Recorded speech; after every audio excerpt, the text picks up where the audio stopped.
بسم اللہ الرحمن الرحیم۔ البقرہ، اور اللہ کے فضل و کرم سے آج آیت 188 کی تلاوت کرتی ہوں۔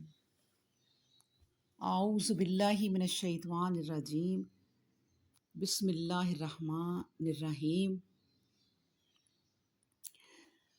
وَلَا تَأْكُلُوا أَمْوَالَكُمْ بَيْنَكُمْ بِالْبَاطِلِ وَتُدْلُوا بِهَا إِلَى الْحُكَّامِ لِتَأْكُلُوا فَرِيقًا مِنْ أَمْوَالِ النَّاسِ بِالْإِثْمِ وَأَنْتُمْ تَعْلَمُونَ۔ ولا اور نہ تاکلو تم کھاؤ، اموالکم اپنے مالوں کو، بینکم آپس میں، بالباطلی باطل طریقے سے، وتدلو اور نہ تم پہنچاؤ، بہا انہیں، الی الحکامی طرف حاکموں کے،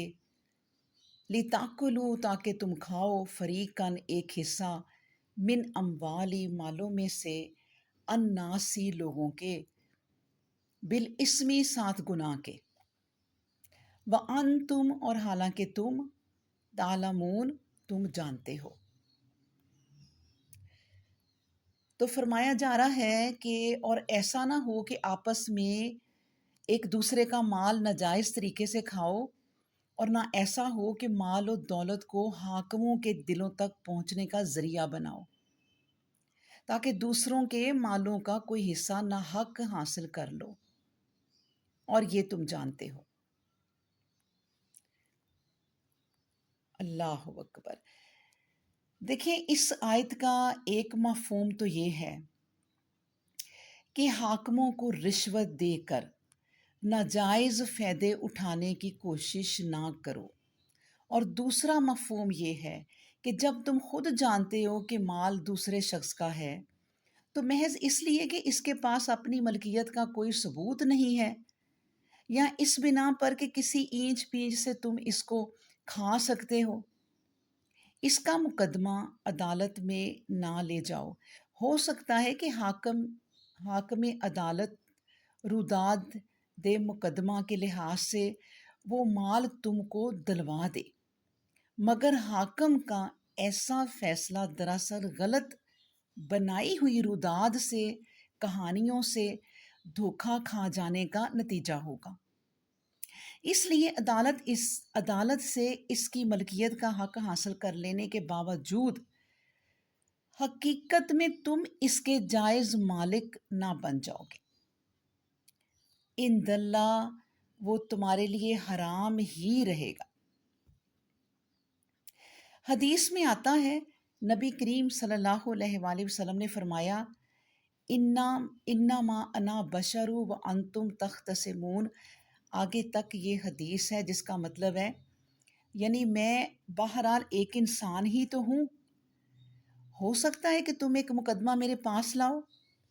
اور تم سے ایک فریق دوسرے کی بنسبت زیادہ چرب زبان ہو، بہت باتیں کرنے والا ہو، اور اس کے دلائل سن کر میں اس کے حق میں فیصلہ کر دوں۔ مگر یہ سمجھ لو کہ اگر اس طرح اپنے کسی بھائی کے حق میں سے کوئی چیز تم نے میرے فیصلے کے ذریعے حاصل کر لی ہے، تو دراصل تم دوزخ کا ایک ٹکڑا حاصل کرو گے۔ اللہ اکبر۔ دیکھیں، لا تاکلو عقل سے ہے، اور عقل یہاں لفظ معنی میں نہیں، یعنی اس سے صرف کھانا مراد نہیں ہے، یعنی ویسے اس سے مراد یہ ہے نا کہ لا تاکلو نہ کھاؤ۔ مطلب یہ کہ اردو محاورہ میں بھی ایسے موقعوں پر بولتے ہیں کہ فلاں صاحب روپیہ کھا گئے، انہوں نے مکان تک کھا لیا، گھر کا جتنا زیور اور زمینیں وغیرہ تھیں سب ہضم کر گئے۔ اس طرح محاورہ کی صورت میں دو مختصر لفظوں میں تقوی مال کی ساری تعلیم آ گئی، ہر خیانت سے احتیاط کی تاکید، اور ہر قسم کی امانت و دیانت کا حکم۔ جس میں کمار، غصب، حق تلفی، کم تولنا، کم ماپنا، لوگوں کی اشیاء میں کھوٹ ملانا، لا تاکلو میں سب داخل ہو گئے۔ وہ مال جو مالک سے بغیر اس کی خوش دلی کے حاصل کیا جائے، یا مالک خود خوش دلی سے دے رہا ہو لیکن خود شریعت نے اس مد کو ناجائز قرار دیا ہے۔ تو اس لفظ نے یہ ساری چیزوں کی لا تاکلو وضاحت کر دی۔ اچھا، پھر اموالکم جو لفظ کہا ہے، یعنی کہ اپنا مال، یہاں اپنا مال سے بلکہ ایک دوسرے کا مال ہے مراد۔ اور پھر بینکم، بینکم کے دائرہ کی وسعت میں ساری، یعنی آپس میں، اب آپس میں کون ہے؟ ساری نسل آدم آ گئی، اور صرف مسلمانوں کے مال تک حکم محدود نہ رکھا، مسلم یا کافر کسی کا بھی مال دغا، فریب اور ظلم وغیرہ سے لینا جائز نہ رہا۔ یعنی صرف کافر، یعنی صرف جو ہے وہ لوگ جو چرب زبانی سے کام لیتے ہیں اور مال حاصل کر لیتے ہیں، وہ بتایا کہ سب کا سب غلط ہے، یہ جہنم کا حصہ ہے۔ بہرحال دیکھیں، دنیا کی کوئی عدالت بہتر ہو اور کوئی حاکم عادل سے عادل ہو، اچھے سے اچھا ہو، نیک ہو، بہرحال دنیاوی فیصلے علمی غیب کی بنا پر نہیں ہوتے اور مقدمہ ہی کی بنا پر صادر ہوں گے، اور پھر ان میں غلطی، لغزش، ناانصافی، دھوکے کا احتمال ہر وقت ہے۔ آیت اسی حقیقت کی طرف توجہ دلا رہی ہے کہ جو حق ہے وہ عند اللہ حق ہے، اللہ کے قریب حق ہے، اور جو ناحق ہے وہ اللہ کے ہاں ناحق ہے، ناحق میں ہی شمار ہوگا، اگرچہ حکام کا فیصلہ اس کے برعکس ہی ہو۔ قاضی کے فیصلے حق کو ناحق اور ناحق کو حق نہیں بنا سکتے۔ اصل شے انسان کی توجہ اور لحاظ کے قابل خود اس کا ضمیر اور تقویٰ ہے۔ حدیث میں اس مضمون کی صراحت بہت زور کے ساتھ آ چکی ہے، اور مفسرین نے بھی اس کو خوب صاف کر دیا ہے، بلکہ جو لوگ اپنی چرب زبانی سے بہت باتیں کر کے، سخن سازی سے، اپنے اثر و پیروی سے جھوٹ مقدمات جیت لیتے ہیں، جھوٹے مقدمات جیت لیتے ہیں، انہیں اور زیادہ ڈرنا چاہیے کہ ان پر علاوہ دوسرے جرائم کے فریق ثانی کی حق تلفی کا ایک مزید جرم حاکم عدالت کو فریب میں مبتلا کرنے کا بھی اب عائد ہو گیا ہے، یعنی اس نے عدالت کو بھی دھوکا دیا۔ پھر فرمایا تدلو بہا، مطلب یہ ہے کہ مال کو حاکم تک پہنچا کر، یعنی رشوت دے کر اپنی رسائی اور اثر و رسوخ پیدا کرنے کا ذریعہ نہ بناؤ، اور رشوت وغیرہ مالی تحفہ تحائف سے حاکم پر اثر نہ ڈالو۔ دیکھیں، اسلامی حکومت قائم ہونا اور اسلام کے سارے قانون فوجداری کا نافذ کرنا تو خیر بڑی چیز ہے۔ قرآن کریم کی صرف اس آیت پر اگر آج عمل درآمد ہو جائے، ایک آیت پر، تو جھوٹے وعدوں، جعلی دستاویزوں، جھوٹی گواہیوں، جھوٹے حلف ناموں،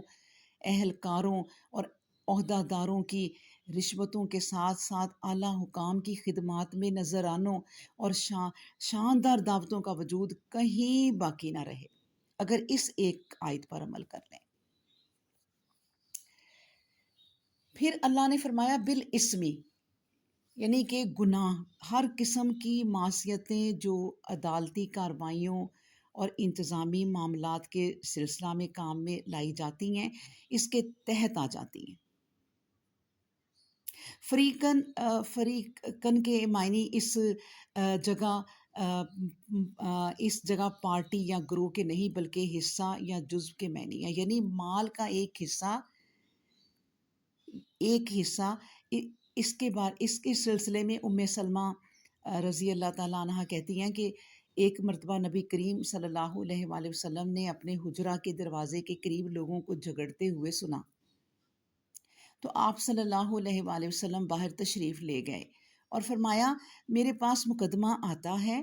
مدعی اپنی چرب زبانی سے یعنی بہت باتیں کرنے والا ہے، دعویٰ ثابت کر دیتا ہے حالانکہ حق دوسری جانب ہوتا ہے، میں اس بیان کے مطابق اس کے حق میں فیصلہ نافذ کر دیتا ہوں، مگر وہ یہ سمجھ لے کہ ایک مسلمان کا مال ناجائز طریقے سے لینا آگ کو لینا ہے، یعنی کہ اب وہ آزاد ہے، اسے قبول کرے یا چھوڑ دے، خود سوچے، اس اپنے ضمیر، اگر اس کا ضمیر جاگ جائے تو وہ خود سوچے گا کہ یہ غلط ہے۔ بس چلتے چلتے میں آپ کو یہ بھی بتاتی جاؤں، دیکھیں کہ ایمانداری کے ساتھ ذرا غور کر لیں اس بات پر بھی کہ ان آیات کو، اب دیکھیں اس میں کتنے بڑے بڑے حکم ہیں اللہ تبارک و تعالیٰ کے، اور ان آیات کو مرنے والوں کے سرہانے بیٹھ کر پڑھا جائے یا تیسرے اور ساتویں کی رسموں پر ان کو مذہبی مجالس اور یا سیاسی مجالس کی زینت یا برکت کے لیے تلاوت کیا جائے، یا عدالتوں میں ان کے قطعات لکھوا کر اویزاں کیے جائیں، آخر ان ساری چیزوں کا کوئی فائدہ؟ جبکہ زندہ لوگوں نے ان آیات کی روشنی میں اپنے آپ کو درست نہ کیا تو پھر جھوم جھوم کر پڑھنے کا فائدہ کیا ہے؟ اللہ اکبر۔ اللہ تبارک و تعالی ہم تمام مسلمانوں کو قرآن کو سمجھنے کی اور اس پر عمل کرنے کی توفیق عطا فرما دے،